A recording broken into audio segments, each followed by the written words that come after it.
17h, passé de plus de 30 minutes déjà, et nous intéressons à ce que la presse nous envoie comme nouvelle aujourd'hui deux parties. La première consacrée à la presse anglophone et la deuxième à la presse francophone. And we opened the press review this morning with the Guardian Post Daily on the front page of the Friday edition. We read Kumba City Mayor election rerun. Gregory Mewanu floors Nkelengo. The paper says casualties and implications of incumbent defeat. And now the front page there, the new man of the Kumba City, or the new mayor of the Kumba City Council. Go grab a copy of the Guardian Post newspaper, flip to its inner pages for details on that story. Still on the front page of the newspaper, French lawyer shames France over silence on Anglophone crisis. That one too you'll be able to read in today's edition of the Guardian Post newspaper. At 11th Cameroon Business Forum, Prime Minister unveils roadmap to boost business sector. Go learn how in the inner pages of the Guardian Post newspaper. And to end with the Guardian Post, musicians hold breath as stormy elective confab holds tomorrow. The details, of course, are in the inner pages of the Guardian Post newspaper. We are now with The Voice newspaper. It's the weekend edition. On the front page, we read, same-sex marriages, Pope Francis set to desecrate age-old tradition is actually a question on the front page of the paper, whether or not he will or might go learn in the inner pages of the Voice newspaper. Mobile telephone tax, curious collection method crashes at inception. The details in the inner pages. Yubilan encroachment, Pioneer Vice Chancellor Njoma cries foul. Go learn more in the inner pages of The Voice. And to end with The Voice, we read, opposition leader supporters caged, release those held arbitrarily, end crackdown on dissent. The paper is quoting Human Rights Watch, or the paper says Human Rights Watch pressures government. Like I said, the details are in the inner pages of The Voice newspaper. We are now with Cameroon Tribune, the Low National Bilingual Daily. On the front page, the stories in the English language. I'm going to begin with this one.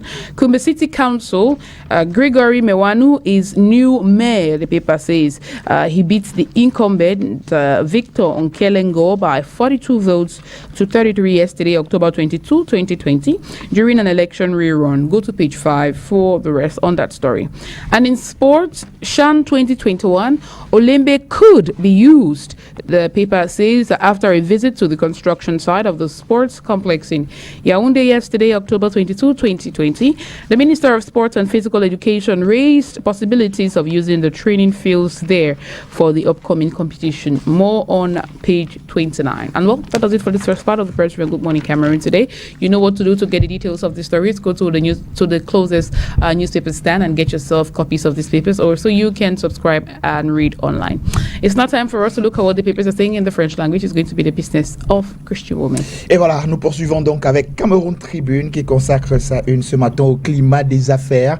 Cet engagement pour la relance, la 11e session du Cameroun Business Forum s'est achevée hier à Yaoundé par l'adoption d'une feuille de route en 7 points à mettre en œuvre dès décembre prochain. Il s'agit entre autres d'accélérer le processus de création d'entreprises, de digitaliser les informations au profit du secteur privé, de faciliter l'accès à l'électricité, entre autres, de réduire les coûts d'exportation du cacao et même d'importation des pièces de rechange automobile. La page 2 et la page 3 de Cameroun Tribune ont plus de détails sur cette actualité-là. Toujours dans Cameroun Tribune ce matin. Pénétrante est de Douala, ultimatum aux entreprises. En visite sur le site hier, le ministre des Travaux publics Emmanuel Nganou Djoumessi a donné jusqu'au 15 décembre prochain pour finaliser le chantier. La page 10 a plus de détails. Et on poursuit donc avec la fraude à l'état civil, les voies de contournement confrontées donc à un dispositif de contrôle rigoureux dans les mairies. Les faussaires se tournent plus souvent vers les centres secondaires. On s'intéresse maintenant au quotidien Le Jour. Le quotidien Le Jour de ce jour présente sa une, s'intéresse bien sûr aux marches du 22 septembre prochain. Que sont devenus les manifestants du MRC? Maurice Kamto, toujours bloqué chez lui. Alain Foguet et Bibou Nissak n'ont pas été extraits de leur cellule pour l'audience prévue hier au tribunal de grande instance du Fundi Black. Droit d'auteur, une assemblée générale des musiciens est donc prévue pour demain, samedi. La page 4 a plus de détails. Et puis BTS, le classement des meilleurs est à retrouver à page 8 et 9 du quotidien Le Jour. Jean-Jacques Njo Ewane dit, je cite, l'utilisation des tracteurs dans l'agriculture reste marginale. Point, fin de citation. La page 6 a plus d'explications. Et plus Célestin Taomba dit à la page 10 aussi, les entreprises camerounaises souffrent. On s'intéresse maintenant à Mutation qui est en kiosque ce matin. Mutation qui consacre sa une au Cameroun Business Forum. L'appel d'air du secteur privé, la 11e édition tenue hier a permis donc au patronat de rappeler les effets dévastateurs du coronavirus sur les entreprises.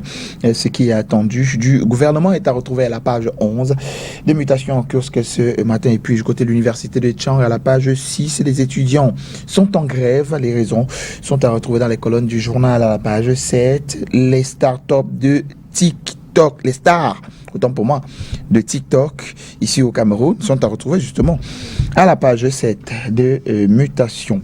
La nouvelle expression est en kiosque. Le journal choisit de nous amener dans la ville de Kribi. Elle gifle un sénateur. Qui est-elle? La commerçante réagissait à une violence du membre du Parlement qui a renversé abusivement son commerce. De l'inédit, comme nous dit la nouvelle expression qui nous apporte plus d'explications à la page 2 aujourd'hui. En petite fenêtre, distinction, Samuel Eto'o dénonce le meilleur buteur, reproche à France Football de l'avoir nommé parmi les attaquants de droite et non pas comme avant-centre. À la page 4, vous avez plus de détails. Et puis du côté de l'extrême nord, des actes de naissance établis. Les autorités administratives se sont engagées enfin à établir cet acte d'état civil à au moins 400 000 enfants. Et du côté de Marois, des brigands attaquent une ONG. Des individus lourdement armés ont pris d'assaut le bureau de Médecins Sans Frontières situé en pleine ville de Marois. Marche pacifique, blocage en habeas corpus. Toutes les unités de détention n'ont pas conduit les personnes appréhendées au tribunal de grande instance du Fundi. Covid en France, l'heure est grave. Gabriel Attal, porte-parole du gouvernement, confirme que les départements vont passer en alerte maximale avec mise en place du couvre-feu. La page 8 a plus de détails. Notre quotidien qui est en kiosque ce matin, c'est le Messager qui consacre sa une au projet de sécurisation routière, ombre et lumière autour d'un vrai faux plagiat, enquête sur un projet de sécurisation routière pour lequel des cybercriminels accusent le ministre des Transports d'avoir usurpé la paternité aux grandes dames de son véritable concepteur. Affaire DIT contre ex-employés. L'absence des assesseurs bloque les débats. La page 12 a plus de détails. Et puis fonds de garantie solidaire unique. La FOCACO veut saisir la COBAC. Séquestrée depuis un mois. Maurice Kamto interdit de visite. La délégation du MRC partie rendre visite à son leader hier a été donc refoulée à l'entrée de sa résidence. Les détails à la page 3. Émergence de ce jour s'intéresse au Cameroun et s'interroge pourquoi surendettement rime-t-il avec sous-développement. Une interrogation qui met donc en affront 10 experts pour répondre peut-être à cette question-là. Et puis à la page 2, affaire Alain Foguet et Bibou Nissak. Aucun titre de détention présenté par la justice. Sécurité, les chefs traditionnels du Fundi font allégeance à Paul Biya. La raison, retrouvée donc à la page 11 du journal et puis littérature. La menuiserie aluminium se met en scène. On s'intéresse maintenant à de l'économie, l'économie quotidienne consacre sa une à la coopération ce matin, un second financement du FMI pour lutter contre le Covid-19. L'annonce a été faite après le conseil d'administration de l'institution de Bretton Woods. C'était le 21 octobre dernier. Et puis compétence, une Camerounaise parmi les gagnants de l'Africa Innovation Challenge 2020. Qui est-elle? Allez lire la page 4 de l'économie quotidienne pour en savoir un peu plus sur le Covid-19. La Corée du Sud offre un don matériel aux communes. Et puis agriculture, un réseau de producteurs agro-pastoraux jeunes voit le jour. L'œil du Sahel, le hebdomadaire et régional d'information du Nord Cameroun, consacre sa une à la ville de Garoua, l'école primaire d'Amadou Aïdjo. 100 ans après, donc la page 12 est à plus de détails. Le Lamidar, le nouveau Meiborno, rejeté par les siens du côté de Ngaoundéré. Vous comprendrez mieux cette actualité en allant lire la page 7 de l'œil du Sahel. Et puis dans la localité de Gadola, la désignation d'un chef traditionnel fait des grabuges. Des détails à la page 6 culture. Le Féo Kage 2020 a été annulé. Inondation dans l'extrême nord. 3 millions d'hectares de terre ont été dégradés. On sort de cette revue de presse maintenant avec Éco-Santé qui consacre sa une à l'hôpital régional d'Ebolova. Le centre d'imagerie est donc en agonie.